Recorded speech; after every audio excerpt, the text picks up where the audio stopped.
Video like जरूर कर लीजिए और ऐसे वीडियो लगातार फ्री में पाने के लिए चैनल को तुरंत सब्सक्राइब कर लीजिए और बेल आइकन को जरूर टैप कर लीजिए ताकि आगे भी सारे वीडियो आपको मिलते रहे। यूट्यूब में फॉलो करते हैं तो प्लीज ये वाला फ्री टेलीग्राम चैनल जरूर ज्वाइन कर लीजिएगा। सारे नोटिफिकेशन सारे अपडेट यहीं पे आते हैं, ध्यान रखिए। नमस्कार दोस्तों, कैसे हैं आप सभी लोग। मैं प्रियंका एग्ज़ाम प्रिपरेशन में एक बार फिर से आप सभी का स्वागत करती हूं।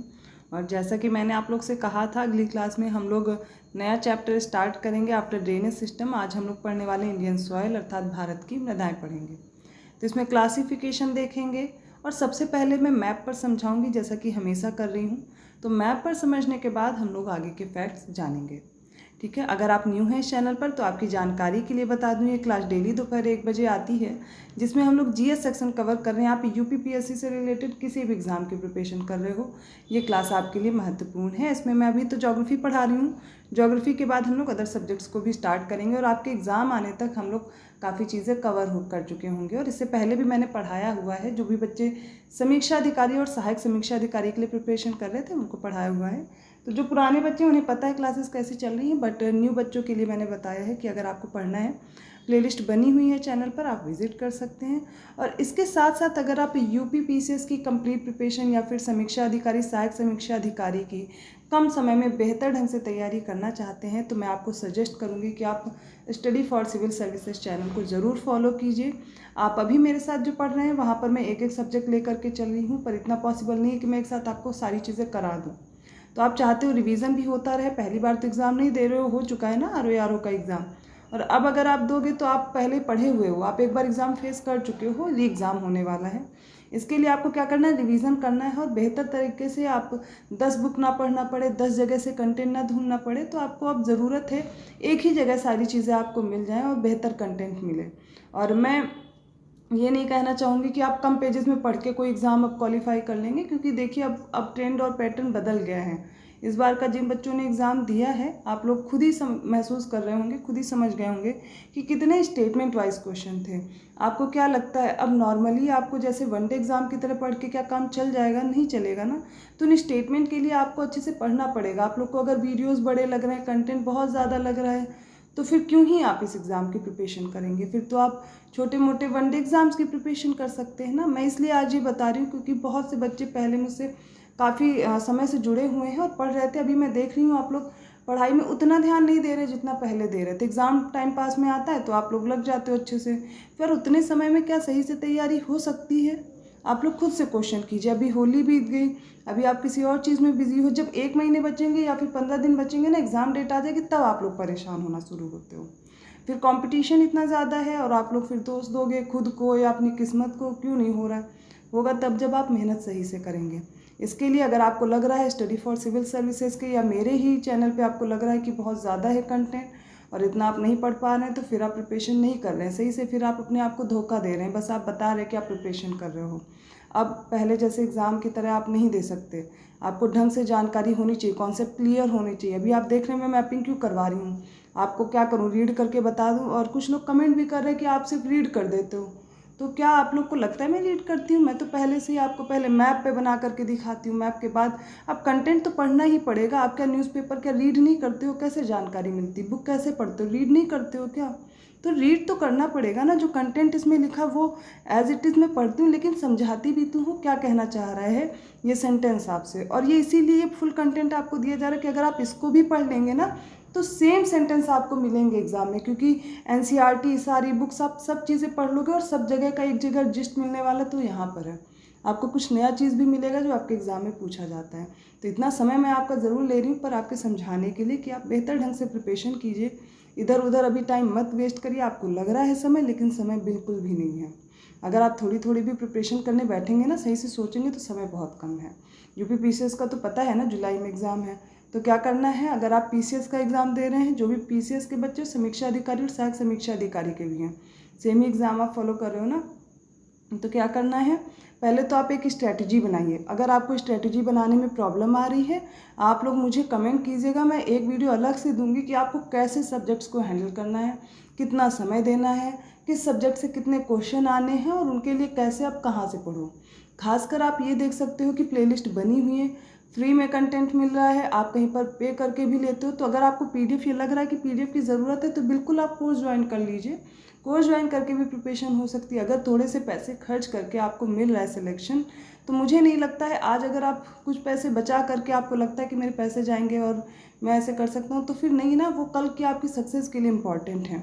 तो थोड़ा तो स्ट्रगल करना पड़ेगा। और मैं ये नहीं कह रही आप पेड कोर्स ही लीजिए, फ्री में भी कंटेंट अवेलेबल है, चैनल पर विजिट कीजिए, मिल जाएगा। और मैंने भी जो पढ़ाया आप उसको भी फॉलो कीजिए।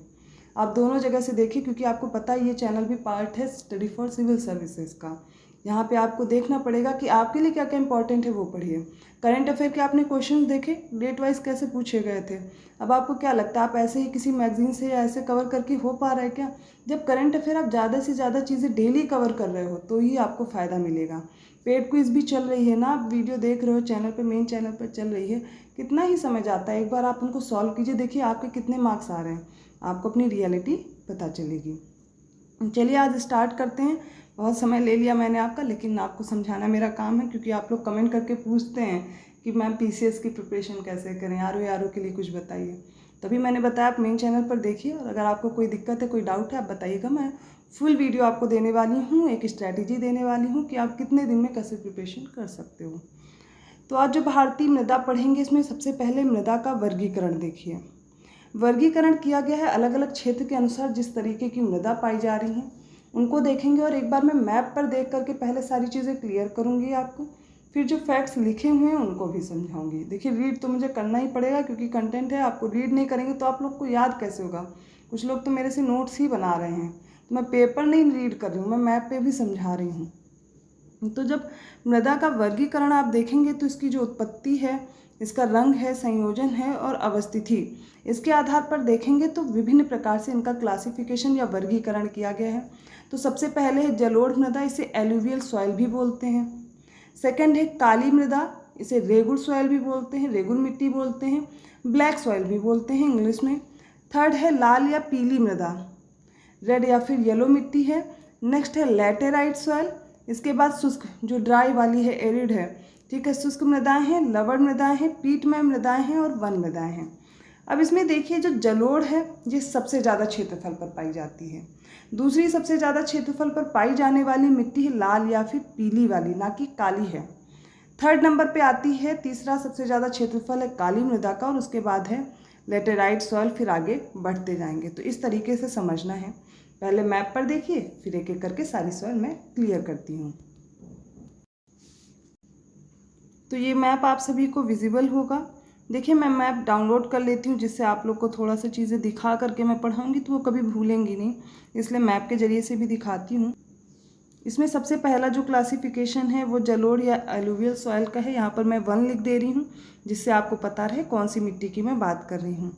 तो एलुवियल सॉइल जो इंडिया के सबसे ज़्यादा क्षेत्रफल पर पाई जाती है, इसे दोमट मिट्टी बोलते हैं। इसके अलावा इसे जलोढ़ मिट्टी बोलते हैं। एलुवियल सॉइल मैं बता ही रही हूँ, ये बहुत ज़्यादा उर्वरा को लेकर के रहती है, क्योंकि ये नदियों द्वारा लाए निक्षेपों या फिर अवसादों या फिर सिल्ट गाद, ये सब जो बहा करके लाती है ना, इनसे बनाई हुई मिट्टी है।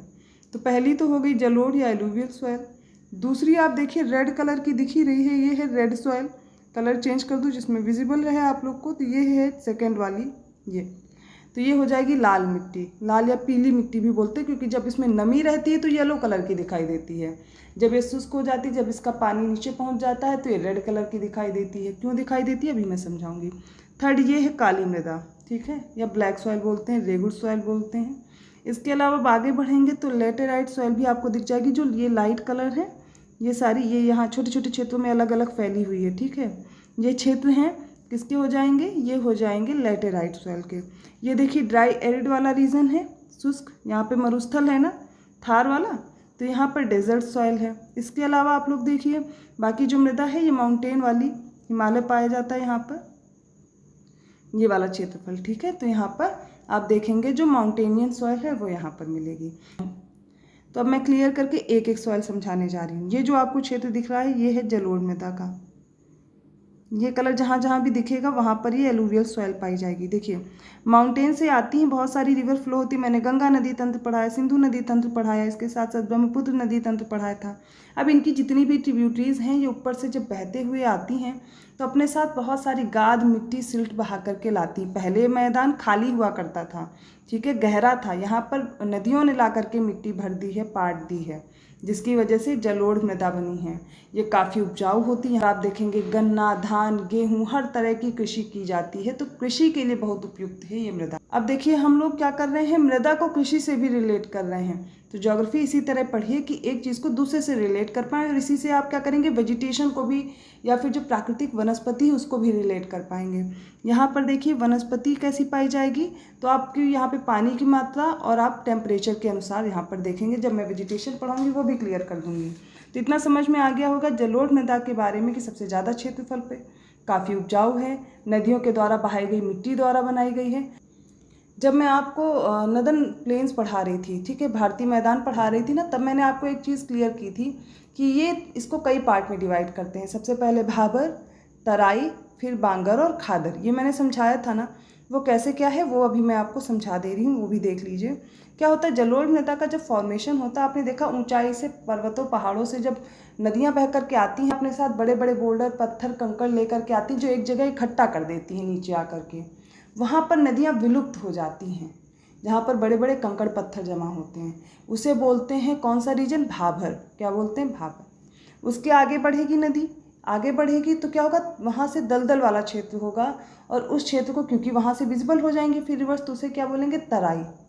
तराई से आगे बढ़ेंगे तो अब बांगर और खादर आता है। बांगर पुरानी मृदा है, खादर नई मृदा है। पिछली क्लास जिसने नहीं देखी वो क्लियर करे, क्योंकि अब ज्योग्राफी पिछले क्लासेस से रिलेट होगी, तो पिछली क्लास पढ़ते रहिए, वरना बहुत समय जाने वाला है बार बार वही चीज़ें समझाने में। फिर भी अगर डाउट होगा तो मैं आगे समझाऊंगी। जलोढ़ मृदा क्लियर हो गया। अब देखिए आगे बढ़ते हैं। अगली है काली या फिर रेगुर मिट्टी है। इसमें देखिए पहले क्या था, प्रायद्वीपीय भारत जो है वो किसका पार्ट है, गोंडवाना लैंड का पार्ट है। तो जब ये अफ्रीका से टूटा और आगे की तरफ प्रवाहित हुआ तो ज्वालामुखी उद्गार हुआ इससे। तो यहाँ पर ज्वालामुखी उद्गार से लावा जो मैग्मा था वो ऊपर फैल गया, जिससे बेसाल्ट चट्टान का निर्माण हुआ। कैसे, अपक्षय और अपर्दन की वजह से, धूप, बारिश, इनकी वजह से क्या होगा, अपक्षय और अपर्दन होगा, जिसकी वजह से यहाँ पर काली मिट्टी का निर्माण हुआ है। ये समझ में आया। तो काली मिट्टी किसके लिए उपयोगी, यहाँ पर देखिए गन्ना बहुत अच्छे से बोया जाता है, कपास की, इसे कपासी मिट्टी भी इसीलिए कहते हैं क्योंकि कपास के लिए बहुत उपयुक्त है। और तीसरी ऐसी मिट्टी है जो सबसे ज़्यादा क्षेत्रफल पे पाई जा रही है, तीसरे नंबर पे आती है। दूसरी आप देख लीजिए लाल, और मतलब अब थर्ड नंबर पर मैं समझा रही हूँ, लेकिन ये दूसरे सबसे ज़्यादा क्षेत्रफल पर पाई जाने वाली मृदा है कौन सी है, रेड सॉइल या फिर येलो सॉइल। जब इसमें नमी होती है येलो कलर की दिखती है, अदरवाइज ये रेड कलर की दिखती है, क्योंकि यहाँ पर आप देखेंगे जो आयरन है, जो लौह तत्व है, इसके विसरण के कारण ये रेड कलर की दिखाई देती है, ठीक है, लाल रंग की दिखती है। अब देखिए जब हम लोग सॉइल पढ़ेंगे भी आगे मैं फैक्ट बताऊंगी कि इसमें कौन सी चीज़ें प्रेजेंट हैं, ह्यूमस है या नहीं है, ये सब चीज़ें मैं भी आगे आपको बताऊंगी, क्योंकि इस मैप पे मैं इतना नहीं लिख सकती, बस आप एरिया देखते चलिए, ठीक है। तो रेड सॉइल पता चल गया। इसके बाद आपको ड्राई दिख रही है ये, ठीक है, ये ड्राई वाली, क्योंकि यहाँ पर मरुस्थल है, बलुई मिट्टी, रेतीली मिट्टी है यहाँ पर। लेकिन ऐसा नहीं है कि अब यहाँ पर कृषि नहीं की जा रही है, यहाँ पे भी कृषि हो रही है, यहाँ पे भी दलहन मिलेगा, तिलहन मिलेगा, बोया जाता है, होता है यहाँ पर। इसके बाद माउंटेनियन सॉइल देख रहे हैं, ये जो हिमालय वाला क्षेत्र है, यहाँ की जो मृदा है वो माउंटेनियन सॉइल कहलाती है, ठीक है, ये कि पर्वत और वन वाली जो मृदा है, ठीक है।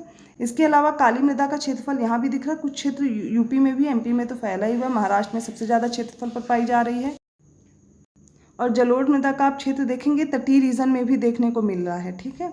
तो इस तरीके से आपको मृदा आज क्लियर हो गई है मैप में। अब मैं एक एक करके आगे पढ़ाती जाऊंगी और समझाती जाऊंगी। अब कोई ये नहीं कहेगा कि मैम ने समझाया नहीं था पहले मैप पे। तो मैप अगर आपके पास नहीं है तो ले लीजिए, मैप पे चीज़ें ज़्यादा क्लियर हो जाती हैं, और जब बार बार आप उनको देखेंगे तो याद होना शुरू हो जाएगा, रटना नहीं पड़ेगा। अब ये क्षेत्रफल कैसे आप याद कर सकते हो, कहाँ पे ज़्यादा फैली हुई है, किस किस क्षेत्र में ये मिट्टी पाई जा रही है। मैंने आपको पहले ही राज्य समझा दिए थे पहली वाली क्लास में जब पॉलिटिकल व्यू। तो आपको लद्दाख पता है कहाँ पर है, जम्मू कश्मीर पता है कहाँ पर है, फिर हिमाचल प्रदेश, हरियाणा, सारे राज्य मैंने बताए थे ना पॉलिटिकल व्यू। तो फिर आप आसानी से याद कर सकते हो किस क्षेत्र में ये मिट्टी पाई जा रही है। चलिए आगे बढ़ते हैं। तो सबसे पहले हमें एलुवियल सॉइल के बारे में जानना भी है। जलोढ़ मृदा बोलते हैं इसे। ये उत्तरी मैदान और नदी घाटियों में विस्तृत भागों में पाई जाती है। ये मृदाएं देश के कुल क्षेत्रफल का कितना भाग है, 43.4% भाग पर, अर्थात 15 लाख वर्ग किलोमीटर क्षेत्रफल को ये ढके हुई हैं ये मिट्टी। तो एलुवियल सॉइल मैंने आपको बताई सबसे ज़्यादा क्षेत्रफल पे पाई जा रही है, लगभग 15 लाख वर्ग किलोमीटर में ये फैली हुई हैं। अब ये मृदाएं मैंने बताया निक्षेपण की वजह से बनी हुई हैं। यहाँ की जो सरिताएं हैं, यहाँ की नदियाँ हैं, इनके द्वारा वाहित निक्षेपित की जाती हैं। और राजस्थान के एक संकीर्ण गलियारे से होती हुई ये मृदाएं कहाँ तक फैली हुई हैं, गुजरात के मैदान तक फैली हुई हैं। एक बार फिर से देख लीजिए, जब ऊंचाई से ये रिवर्स आती हैं तो अपने साथ बहुत सारी मिट्टी वगैरह लेकर के आती हैं, बड़े बड़े पत्थर वगैरह लेकर के आती हैं। मान लीजिए पत्थर हैं, ठीक है, यहाँ पर इन्होंने पत्थर इकट्ठा कर दिए, इसको बोलते हैं भाबर वाला रीजन। यहाँ पर नदियाँ खो जाती हैं। अब इसके बाद आगे से यहाँ से निकलेंगी ना रिवर्स, ये वाला क्षेत्र क्या कहलाएगा? दलदल होता है, तराई रीजन है। तराई रीजन के बाद अब आगे जब बढ़ेंगी यहाँ वाले क्षेत्र पे देखिए, पहले बांगर होगा, फिर क्या होगी? खादर मिट्टी होगी। क्यों? क्योंकि जो बांगर है वो पुरानी है और खादर क्या होगी? नई मिट्टी होगी। इस तरीके से आप जरा ध्यान देंगे तो याद होने लगेगा आपको, फिर इनसे प्रॉब्लम नहीं रहेगी। जलोढ़ मृदाएं गठन में बलुई, दोमट से चिकनी मिट्टी की प्रकृति में पाई जाती हैं। इन्हें आप देखेंगे दोमट मिट्टी इसीलिए भी कहा जाता है। इनकी जो कणिकाएं होती हैं वो आप काफ़ी पतली पाएंगे और इसमें जल धारण क्षमता भी अच्छी खासी होती है। सामान्यतः पोटास की मात्रा अधिक होती है और फॉस्फोरस की मात्रा कम पाई जाती है। ठीक, अभी मैं इसकी ट्रिक बताऊंगी, आप इसको कैसे याद कर सकते हो। पोटास कम है और फॉस्फोरस कैसे ज़्यादा है, ये एक एक चीज़ अभी हम क्लियर करेंगे।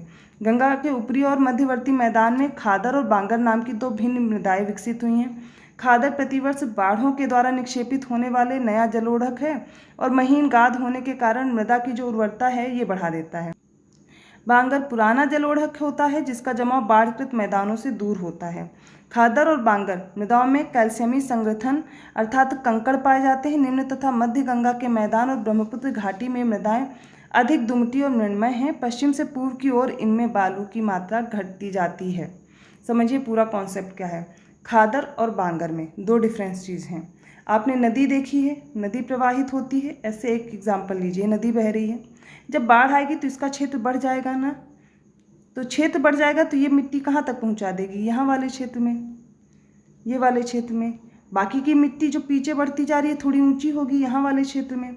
इस वाली मिट्टी को पुरानी मिट्टी बोलते हैं, बांगर। ये हो गई खादर। जो बाढ़ के मैदान तक फैली हुई मिट्टी है वो खादर है।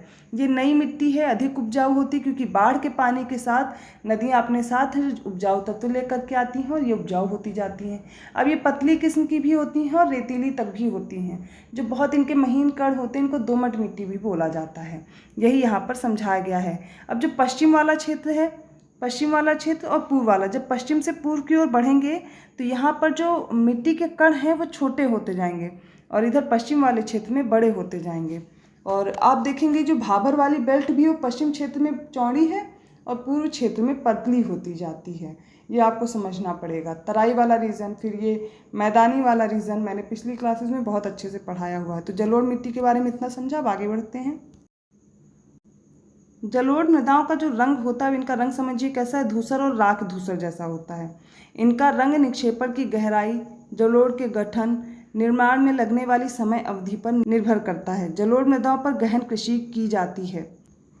जलोढ़ रेतीली मिट्टी में न्यूनतम जल धारण क्षमता होगी। क्यों? रेतीली मिट्टी के कण होंगे बड़े, ठीक है, कण होंगे बड़े, और जो महीन कण वाली है वो छोटी होगी, उसके कण छोटे होंगे। अब इनमें देखिए, जब ये छोटे कण होंगे तो इनमें जल धारण क्षमता क्यों होगी? क्योंकि यहाँ पर जो ये क्षेत्र है इनमें पानी क्या होगा? ट्रैप हो जाएगा, लेकिन इसमें तो बह करके नीचे चला जाएगा, तो इनकी जल धारण क्षमता कम होगी रेतीली मिट्टी की। लेकिन ये वाली जो मिट्टी जिनके महीन कण हैं उनमें जल धारण क्षमता अधिक होती है, जो कि दोमट मिट्टी है। तो यही इस पॉइंट में बताया जा रहा है कि जलोढ़ रेतीली मिट्टी में न्यूनतम जल धारण क्षमता होती है, क्योंकि सीमित जल धारण क्षमता वाली मिट्टी यानी रेतीली, दोमट, उच्च जल धारण क्षमता वाली मिट्टी अर्थात दोमट मिट्टी की तुलना में बहुत जल्दी संतृप्ति बिंदु तक पहुंच जाती है। फिर आप देखिए, इस जलोढ़ मृदा को एक और नाम से जानते हैं। अब ये नया नाम कौन सा है? कॉप मृदा या फिर कछारी मिट्टी भी बोलते हैं। जलोढ़ मृदा को सामान्यतः 4 वर्गों में विभाजित किया गया। अभी मैंने समझाया, पहला भाबर, तराई, फिर बांगर और खादर। ये मैं कई बार समझा चुकी हूँ, अब तक आपको रट जाना चाहिए। तो ये जलोढ़ मृदा क्लियर हो गई। अब आगे बढ़ें, अब हम लोग काली मृदा पर आते हैं। तो काली मृदाएं जो हैं दक्कन के पठार में अधिकतर भाग पर पाई जाती है। इसमें महाराष्ट्र का कुछ भाग आता है, गुजरात भी आएगा, आंध्र प्रदेश और तमिलनाडु के भी कुछ भाग आते हैं। गोदावरी और कृष्णा नदियों के ऊपरी भागों और दक्कन के पठार पर खासकर इसके उत्तर पश्चिमी भाग में गहरी काली मृदा पाई जाती है। काली मिट्टी को रेगुर मिट्टी के नाम से जानते हैं, कपास मिट्टी के नाम से जानते हैं, ट्रॉपिकल ब्लैक अर्थ या फिर ट्रॉपिकल चर्नोजम के नाम से भी जाना जाता है। अब ये चर्नोजम जरूर याद रखिएगा, कई बार एग्जाम में पूछा गया है। भारत में रेगुर मिट्टियों का निर्माण बेसाल्ट लावा के अपक्षय और अपर्दन के कारण हुआ है। ये अभी मैंने बताया था, क्योंकि जो प्रायद्वीपीय भारत है गोंडवाना लैंड का पार्ट था, जब उत्तर की ओर प्रवाहित हुआ और भारतीय प्लेट में आकर के जब ये टकराई तो क्या हुआ, यहाँ पर ज्वालामुखी पहले तो टूटने की वजह से इसमें ज्वालामुखी उद्गार हुआ जो इसके पूरे क्षेत्र पे फैल गया, तो बैसाल्ट चट्टानों का निर्माण हुआ। अब इनका अक्षय पर्दन हुआ तो काली मिट्टी का निर्माण हुआ। अक्षय पर्दन कैसे होगा, बारिश होगी, फिर कड़कती धूप होगी तो टेम्परेचर हाई होगा, तो इसकी वजह से क्या होता है, अक्षय पर्दन होता रहता है, धूप नमी से, है ना। तो आगे देखेंगे काली मिट्टी के बारे में। आमतौर पर काली मृदाएं मृण्मय, गहरी और अपारगम्य होती हैं। ये मृदाएं गीले होने पर फूल जाती हैं और चिपचिपी हो जाती हैं, सूखने पर ये सिकुड़ जाती हैं। इस प्रकार शुष्क ऋतु में इन मृदाओं में चौड़ी दरारें पड़ जाती हैं और ऐसा प्रतीत होता है जैसे कि इनमें खुद ही जुताई हो गई हो। ठीक है, नमी के धीमे अवशोषण और नमी के क्षय की इस विशेषता के कारण काली मृदा में एक लंबी अवधि तक नमी बनी रहती है। और जब इनमें नमी होती है तो आप देखेंगे क्या होगी, ये फूली मिट्टी लगेगी। जब ये सूखेंगी तो इनके बीच में दरारें फटी फटी सी पड़ जाती हैं और इस ऐसा लगता है कि इनकी जुताई की गई है। तो स्वतः जुताई वाली अगर मृदा आपसे पूछी जाएगी तो कौन सी बताएंगे आप, काली मृदा बताएंगे। इसके कारण फसलों को, विशेष रूप से वर्षाधीन फसलों को शुष्क ऋतु में भी नमी मिलती रहती है और वे फूलती फलती रहती हैं। रासायनिक दृष्टि से अगर काली मृदा में देखा जाए तो चूने, लौह, मैग्नीशियम और एल्यूमिना के तत्व काफ़ी मात्रा में पाए जाते हैं। ठीक है, इसमें आप देखेंगे चूना मिल रहा है, आयरन मिल रहा है, मैग्नीशियम है, एल्यूमिना है, ये सारे तत्व पाए जाएंगे। लेकिन पोटास की मात्रा भी है इसमें, ऐसा नहीं कि पोटास नहीं पाया जाएगा।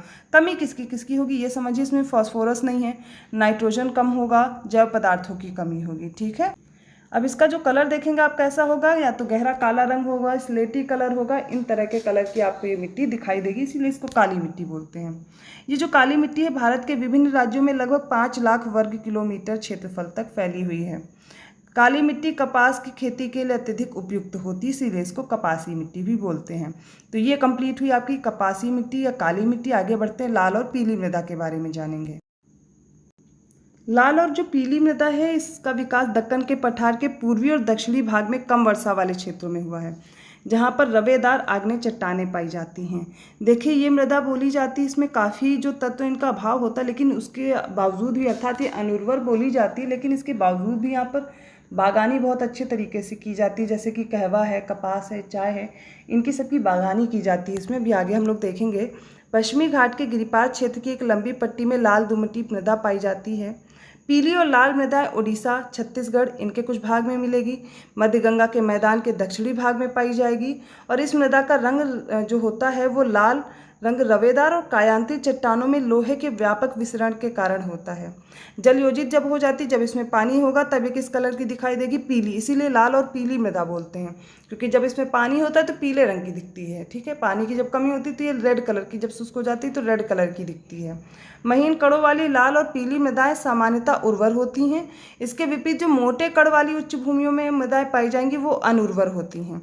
कमी किसकी किसकी होगी, नाइट्रोजन, फॉस्फोरस और ह्यूमस की इसमें कमी होती है। ठीक है, तो नाइट्रोजन हो गया, ह्यूमस हो गया और फॉस्फोरस हो गया। ठीक है, तो आप इस तरीके से आप याद कर HFN करके या NFH करके आप याद कर सकते हैं, ट्रिक बना सकते हैं। इसी तरीके से आप देख लीजिए किसकी कमी है और किसकी अधिकता है, क्योंकि सभी में ये चीज़ें आपको याद करनी पड़ेंगी। लाल मिट्टी का जो निर्माण है जलवायविक परिवर्तनों के परिणाम स्वरूप रवेदार और कायांतित सेलों के विघटन और वियोजन से होता है। इस मिट्टी में सिलिका और आयरन की बहुलिका होती है, अर्थात बहुत ज़्यादा पाया जाता है सिलिका और आयरन। इस मिट्टी का लाल रंग फेरिक ऑक्साइड की उपस्थिति के कारण होता है। जब जल होगा इसमें किस कलर की दिखाई देगी, पीली रंग की। विस्तार देखिए कहाँ कहाँ पर है, पश्चिमी तमिलनाडु में है, कर्नाटक है, दक्षिण महाराष्ट्र है, छत्तीसगढ़ है, तेलंगाना है, उड़ीसा है, छोटा नागपुर पठार अर्थात झारखंड वाले क्षेत्र में भी पाई जाएगी। अब इनको आपको क्या करना है, जो मैं पढ़ा रही हूँ ये तो मैं आपको समझा ही रही हूँ। आप लोग अगर शॉर्ट नोट्स बना रहे हैं तो उसका तरीका क्या होना चाहिए, जैसे आपने डाला लाल और पीली मृदा, क्षेत्रफल लिख लिया कितने में पाई जा रही है। ठीक है, उसके बाद आप लिख लीजिए क्षेत्र क्या है, इसके बाद इसमें कौन कौन से तत्व पाए जाएंगे, कौन कौन से नहीं। जब वेजिटेशन और कृषि से अभी मैं रिलेट करूंगी आगे कि यहाँ पर कौन कौन सी चीज़ें उगाई जाती हैं, नहीं उगाई जाती, ये चीज़ें आप यहाँ पे नोट कर लीजिएगा। थोड़ा थोड़ा सा जो कॉलम है वो छोड़ दीजिएगा, तो एक ही पेज में आप 2-3 टॉपिक अपने कवर कर सकते हैं। वेजिटेशन भी आ जाएगा, सॉइल भी आ जाएगा, फिर अगले में क्लाइमेट कर लीजिएगा। तो मतलब 4-5 पेज में आपके शॉर्ट नोट्स प्रिपेयर हो जाने चाहिए पूरी इंडियन ज्योग्राफी। ये तरीका मैं आपको बार बार बता रही हूँ, और कैसे बनाने अगर फिर भी डाउट है तो आप बताइएगा, मैं सैम्पल दिखा दूँगी आप लोग को, उस तरीके से बनाएंगे। तो मृदाएं अभी कंप्लीट नहीं हुई हैं, क्योंकि आज मैंने आपको थोड़ी चीज़ें समझाई हैं, तो थोड़ा टाइम लगा है। इस वीडियो को कंप्लीट आप देखिए, पूरा देखिए, समझिए। और मृदाओं के बारे में अगर आपको पढ़ना है तो अगली क्लास से मुझसे जुड़ना पड़ेगा। उसके लिए वीडियो को लाइक कीजिए, चैनल को सब्सक्राइब कीजिए और लोगों को शेयर करते रहिए। और ज़्यादा से ज़्यादा आपके सपोर्ट की ज़रूरत है, क्योंकि आप लोग, कुछ लोग अच्छे कमेंट करते हैं, बिल्कुल अच्छे कमेंट काफ़ी आते हैं, लेकिन कुछ लोग यहाँ पर आते हैं तो डिमोटिवेट करने के लिए, या फिर पूरी क्लास नहीं देखते और सीधे कमेंट कर देते कि आपने सिर्फ न्यूज़पेपर की तरह रीड कर दिया है। और आप लोग अगर मुझसे पहले से पढ़े तो आपको पता होगा, फर्स्ट डे की क्लास आप ओपन करिए, लैटीट्यूड, लॉन्गिट्यूड, हर एक चीज़ मैंने आपको पहले ड्रॉ करके समझाई है, फिर मैं आई हूँ पढ़ाने के लिए आगे। तो अगर सिर्फ रीड ही करना होता तो रीड करने में भी दिक्कत नहीं, जितना कंटेंट अगर आप ढंग से रीड कर लेंगे तो भी आपके एग्ज़ाम में काफ़ी हेल्पफुल रहने वाला है। तो रीड तो मैं करूँगी ही, फिर समझाऊंगी। अब जो भी बच्चे अपना कंटेंट बेहतर समझते हैं, जिन्हें एग्ज़ाम की परख है, जिन्होंने एग्ज़ाम दिया है ढंग से, उन्हें पता है पेपर कैसा आता है, वो ढंग से प्रिपरेशन करेंगे, वो बेवजह के कमेंट में अपना टाइम वेस्ट नहीं करेंगे। तो चलिए, मिलती हूँ अगली क्लास में। आप लोग को अपनी प्रिपरेशन अगर बेहतर बनानी है तो मेन चैनल को ज़रूर देखिए, CS का मेन चैनल फॉलो कीजिए। वहाँ पर आपको सारी क्लासेस मिल जाएंगी जो कि आप प्रिपेयर कर सकते हो। और RO के लिए कंप्लीट प्रिपरेशन करनी है, या फिर UP PCS के लिए भी, तो पेड ग्रुप है, आप उसको भी ज्वाइन कर सकते हैं। कम समय में बेहतर ढंग से प्रिपरेशन आपको मिल जाएगी। तो मैं मिलती हूँ अगली क्लास में, तब तक के लिए धन्यवाद।